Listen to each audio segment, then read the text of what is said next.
Welcome to another Apollo Papyrus podcast episode. I am Aaron Apollo Camp. For this episode, my interview guest is the author of the Karina Whitt series of fantasy novels, which has 2 books. Her latest fantasy novel, a standalone novel titled Vengeance in Flames, will be released in March of next year. In addition to her work as an author, she is an acupuncturist who runs an alternative medicine clinic. Her name is Viktoria Nikola, and my interview with Viktoria will follow the teleportation sound. Viktoria Nikola, welcome to the Apollo Papyrus podcast. Thank you. Thank you for having me, Aaron. Feel free to introduce yourself to our listeners. Hi, everyone. My name is Viktoria. I'm a writer. Right now, I am currently not writing much. I'm just editing, but I'm working on releasing my debut historical fantasy book in March of next year. It's going to be called Vengeance in Flames. And it's about, it's like a legend retelling about Olga of Kiev, if anyone's familiar with that legend. She kind of goes on a revenge spree after her husband is murdered by a neighboring tribe. And this is set in medieval Europe, or Eastern Europe. So very early medieval period, like 950 AD. And and more about myself specifically. In my day job, I'm an acupuncturist. I have a couple of clinics here in California, and I also write poetry. I'm a first-time mom this year, so there's that. That's what's taking most of my time. But yeah, that's about me. I'm going to mention your upcoming low fantasy novel in the next question, but you've written 2 books in the Karina Whitt series. Without spoiling too much of the series, what is each book in that series called, and what is each book about? Sure. The first book is called Karina Whitt and the Gateway to Janitha. The second book is called Karina Whitt and the City of the Gods.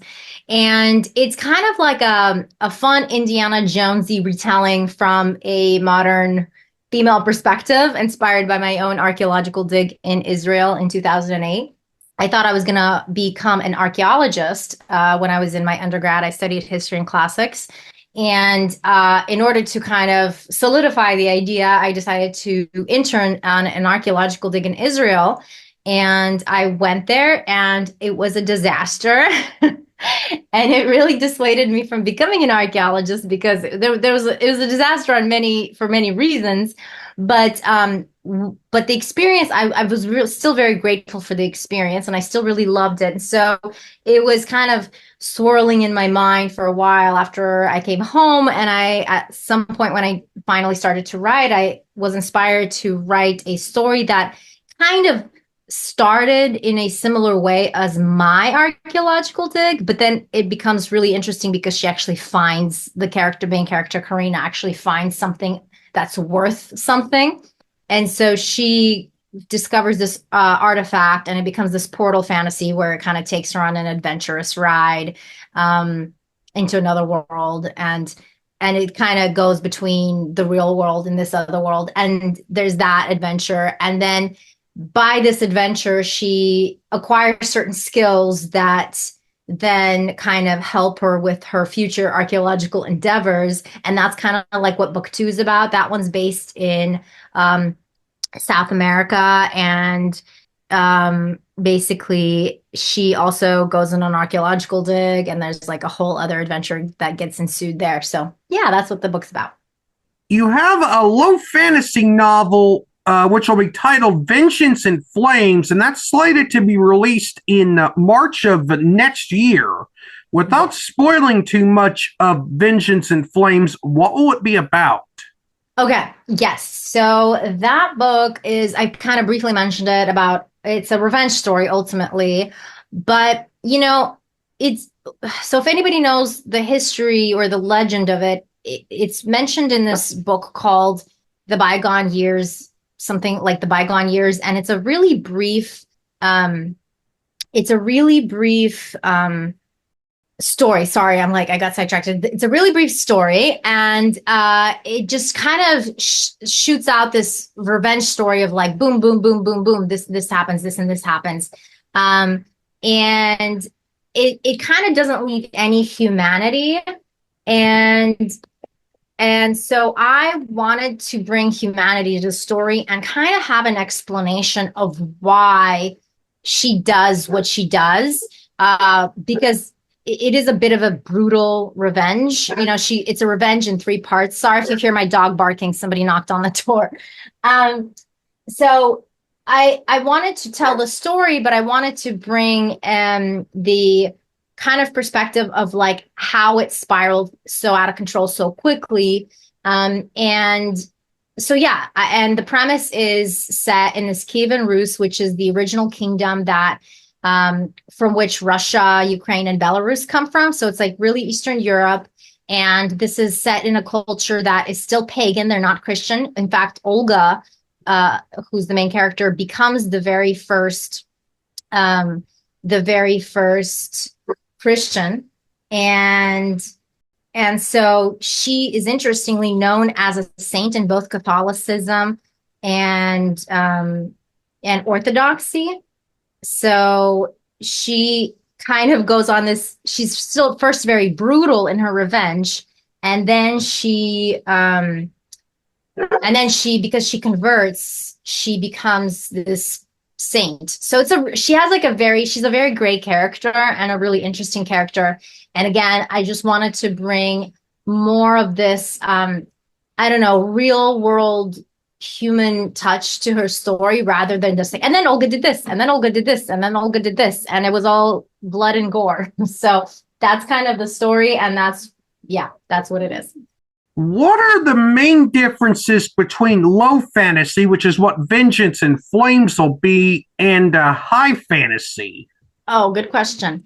So high fantasy is like your complete secondary world. So whenever you read a fantasy book and it's in a complete different world and you have to learn a different map and a different like completely different people. Sometimes there's, elves and beings that don't exist in the real world, ogres, fae, like that sort of thing. That's a high fantasy. I mean, high fantasy specifically oftentimes even goes further than that. It goes into like Tolkien fantasy.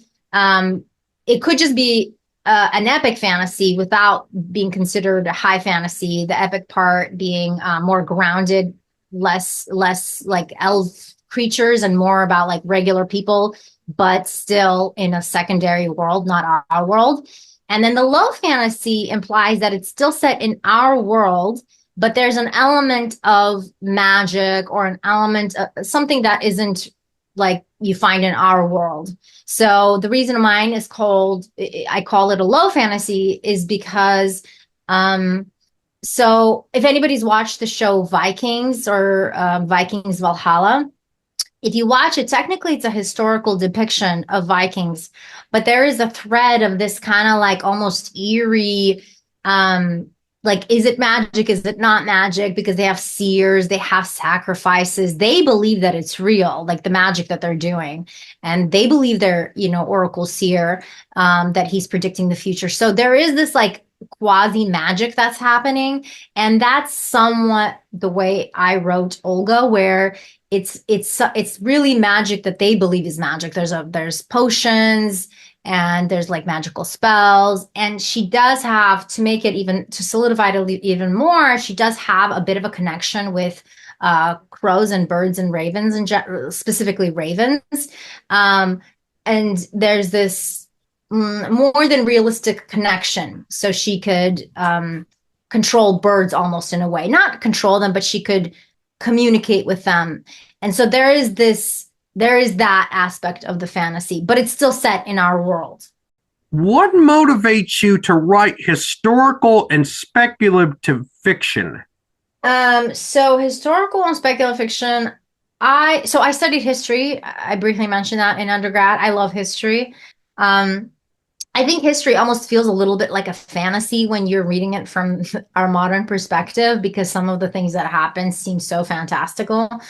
And of course, because we didn't have the advents of technology for so long, so it's a really interesting world that we left behind. So I love history, and it also explains a lot of why we are here where we are. But and then the speculative aspect, I grew up hearing a lot of fairy tales and um, stories. I read, in terms of books, I read a ton of mysteries and detective stories. I only read my first fantasy already as an adult, but I grew up as a kid reading a lot of fairy tales specifically. And I think that really expanded my mind to think of like magic and like firebirds. And I'm also originally from Russia. So specifically, I grew up with Russian fairy tales. And so I think that element has a nostalgia for me of childhood and escapism. So I kind of want to channel that. I want to escape in my own writing. And when I read, I nowadays I want to escape from our world just to have something extraordinary on the page. Yeah. You've also written poetry. What types of poetry do you like to write, and what subjects do you like to write poetry about? Good question again. I have been writing poetry since I was 12. I and of course it's back then it was not great, not the greatest poetry. But in general, I like to write just about my experiences. It's pretty personal poetry, but I do like to ground it in traditional rhyme and rhythm poetry.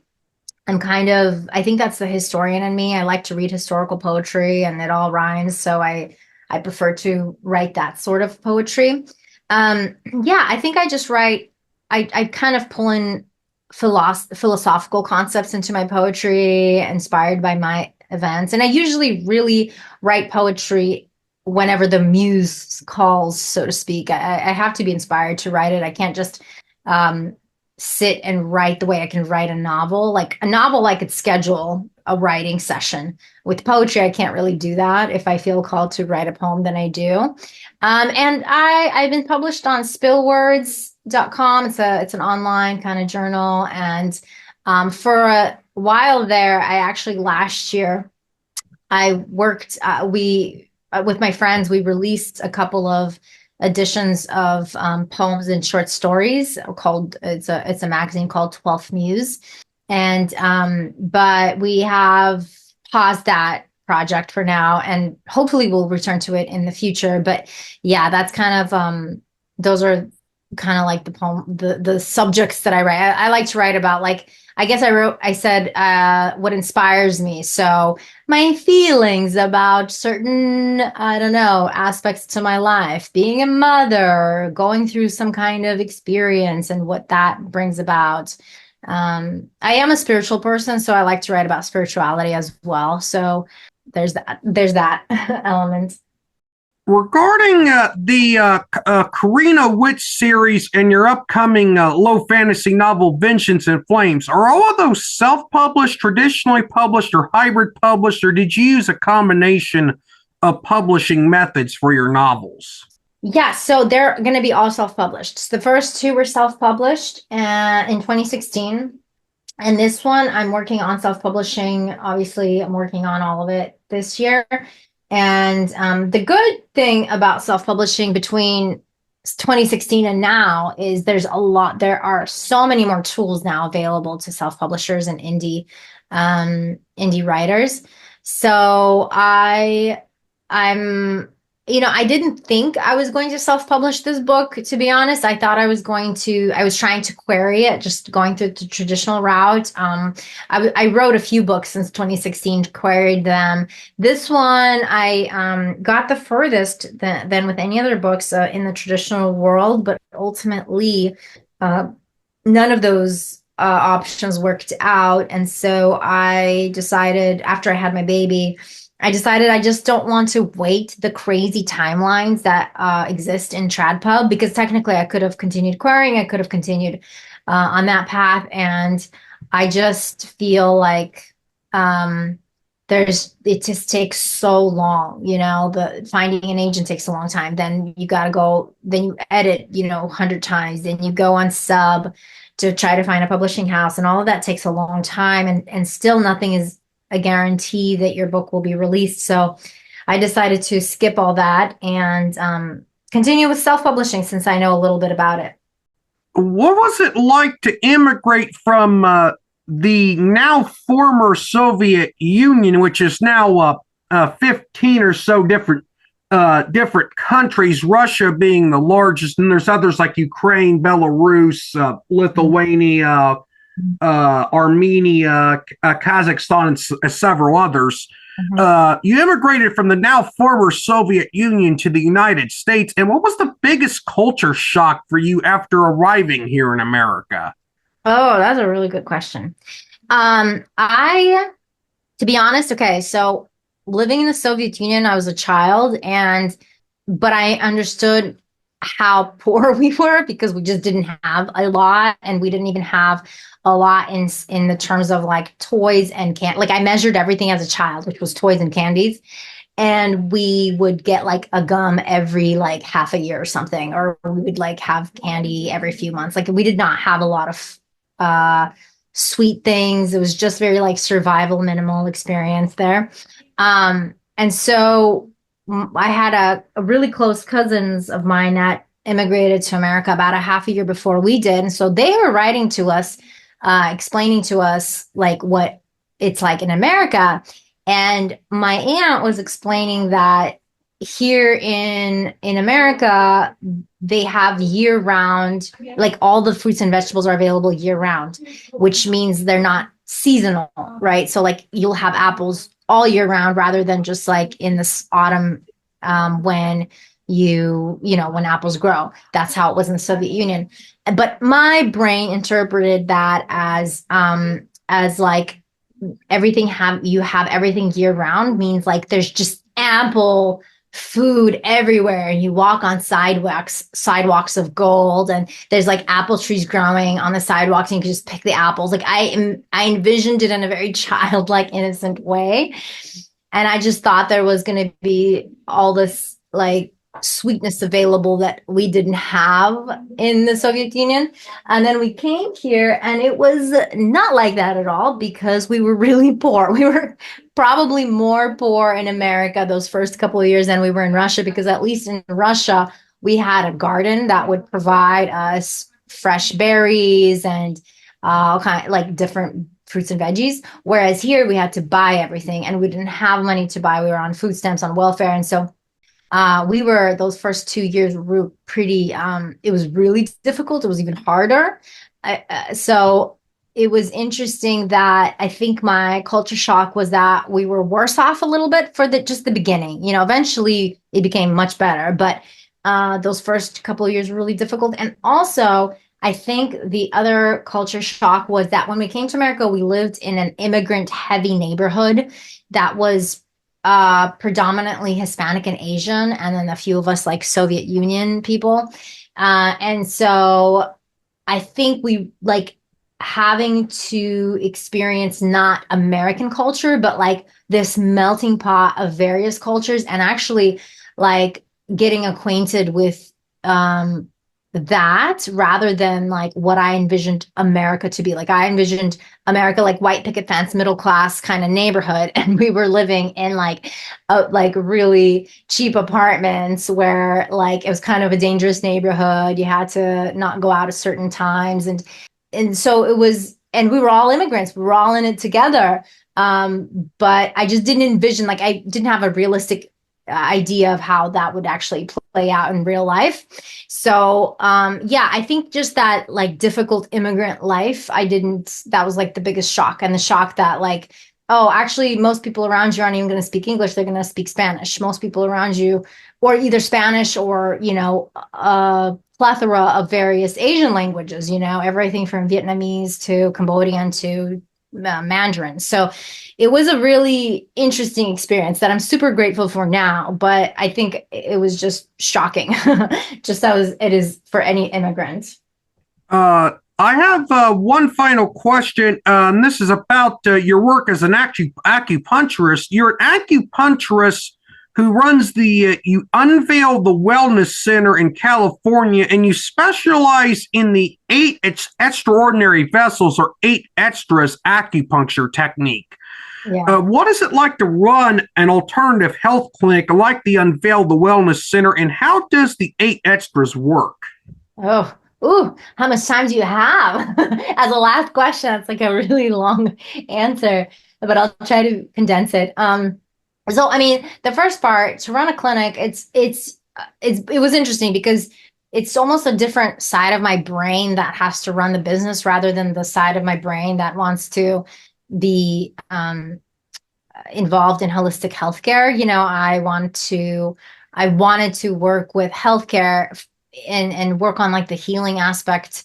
Um, but I didn't want to be a medical doctor because I was not, I think as a child growing up, I didn't like where a lot of medical doctors pushed me because I was a bit of a sickly child. And I was put on a lot of steroids and antibiotics, and I didn't like that. So I knew I didn't want to go the medical route. Um, and I really like this acupuncture route because it has this element of herbal medicine, and then you have the needles to work on musculoskeletal issues. And so I wanted to be in healthcare, specifically alternative healthcare, for a long time. Running the clinics, like I said, it's almost a different muscle than, well, it is a different muscle than like going to school and studying acupuncture. A lot of acupuncturists don't want to run their own businesses, but they have to, they're forced to because there are just no jobs available. Nowadays in California, there's a few jobs, like different hospitals are hiring acupuncturists. But it's rare. So you kind of usually have to start your own practice. And nowadays, I think there's more jobs available. I graduated 10 years ago. So 10 years ago, it was even less. There were even less jobs available. So now there's a little bit more because, for example, I hired two different acupuncturists for my clinics, and so those are two jobs that didn't exist 10 years ago. And I think that exists now. Like there's a lot of independent clinics that have just hired, that have done well and hired acupuncturists. So I I really enjoy having my own clinic. It's really there's a freeing aspect to it because you create your own schedule. At the same time, you're also beholden to your clinic, and so it almost owns you rather than you own it sometimes, because um you do have to make yourself available, like in terms of schedule, in terms of like if patients need something outside of business hours. So, there's pluses and minuses, but ultimately I love it. And in terms of the eight extras, that is a really fascinating topic. It's a really niche specialization because most acupuncturists they work with something called TCM, which is traditional Chinese medicine, and I call it a la carte acupuncture a la carte, which means like there are these hundreds of points that you learn, and the different points do different things. Like so, for example, there's a point to help your digestion. There's a point to help your stress. There's a point to help relax you. There's a point that will help certain muscles. Like there are points in your neck or your low back, and you needle those points to help your low back pain or your neck pain. And so you kind of, when a patient comes in, you choose different, you create a protocol based on what they're telling you their symptoms are, and you pick and choose which symptoms you want to treat, and you treat those symptoms. Eight extras is different because they're considered eight extraordinary channels, and they lie outside of the 12 regular meridians, with the exception of two, but that's just going too deep into the whole thing. But generally speaking, the eight extras, they were channels that were kind of shrouded in mystery for a long time.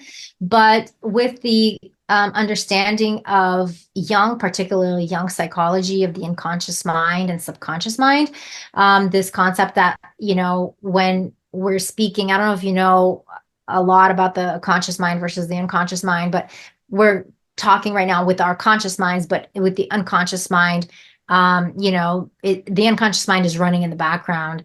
And so like if you ever drive somewhere that you've driven 100 times and you get there and you don't remember driving, you basically turned off your conscious mind and your unconscious mind just took over because you've done that task so many times that your unconscious mind can take over. So your unconscious mind takes over these patterns, actions that we do over and over and over. So playing an instrument, oftentimes your unconscious mind takes over.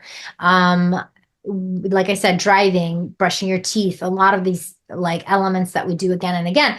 And also thinking. So oftentimes when we think a lot of the same pattern again and again, like let's say we have a reoccurring thought or a reoccurring feeling, though that is an unconscious patterning or a belief system. And so the eight extras work on those belief systems and ways of thinking. And for example, like a very concrete example would be like, um, let's say you grew up in a family where your parents were often talking about how, they don't have a lot of money and everything's expensive and they can't afford anything, which is such a it's a very common experience because most people don't have a lot of money. And then you find yourself thinking the same thing. Like you grow up and you find yourself thinking the same things as you, like sometimes verbatim, right? Because we've learned those patterns, those phrases, they're like deeply ingrained in us. So our unconscious mind, it forms a lot of its ways of thinking in childhood or in traumatic events. So if you had great patterning happening in childhood, your parents kind of, or whoever took care of you, your caregivers, maybe they instilled very good belief systems, like healthy ones, like I am worthy and I deserve good things because I'm a hard worker, healthy belief systems. Then that will serve you. But if you grew up with not the greatest belief systems, oftentimes it's a detriment to you in your adult life. And so the eight extras, they help release a lot of those ways of thinking with this somatic therapy, specifically with like certain needle protocols. So each channel of the eight has a particular needle protocol that you do, and they do this with the unique approach of working through the yin and the yang, which the yin is the feminine counterpart and the yang is the masculine counterpart. And again, yin being the feminine counterpart works on belief systems that you acquired with your mother figure. And the yang channels release patterns and ways of thinking that you've acquired through your father figure. So it's like a very unique approach to the unconscious mind. And again, though, this is not therapy. This is just like an adjunct therapy. And it has the somatic elements rather than just like talking through your problems again and again and again. Some people oftentimes like to supplement their therapy with something somatic. So it could be like EMDR therapy or this eight extras or maybe certain like hypnotherapies or something like that. So yeah, I don't know if that explained it or made it more confusing, but I hope I explained it a little bit. Viktoria, you were an awesome guest, and I thank you for appearing on the Apollo Papyrus podcast. Oh, it's my pleasure. Thank you so much, Aaron. It was really fun to talk to you, talk to your audience, and chat about my book and my stuff. It was wonderful to interview Viktoria, and hopefully this will be the last time I upload 4 podcast episodes in one day. This is Aaron Apollo Camp reminding y'all to find your writing and reading purpose. Have a safe and happy holiday season.